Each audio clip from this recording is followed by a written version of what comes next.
బావు అన్నమేమా తినాలా?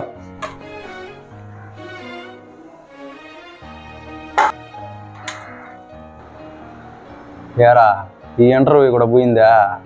అవును డాడీ. నాకు తెలుసురా నువ్వు ఏ ఇంటర్వ్యూ సెలెక్ట్ కావని. చిన్నప్పటి నుంచి ఒకే కొడుకుని కాయ కష్టం చేసి చదివిస్తే ఏ కష్టం లేకుండా పెంచినానరా. ఆ సుబ్బారావు కొడుకుని చూసి నేర్చుకో. బెంగళూరులో నెలకు 50,000 సంపాదిస్తూ ఉంటాడు.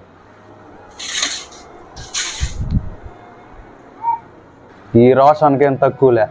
పరుగులు తీస్తున్న ఈ ప్రపంచంలో ఎంత టాలెంట్ ఉన్నా వేస్టే. రికమెండేషన్లు లంచాలతో ఉద్యోగాలు సంపాదించుకునే పరిస్థితి.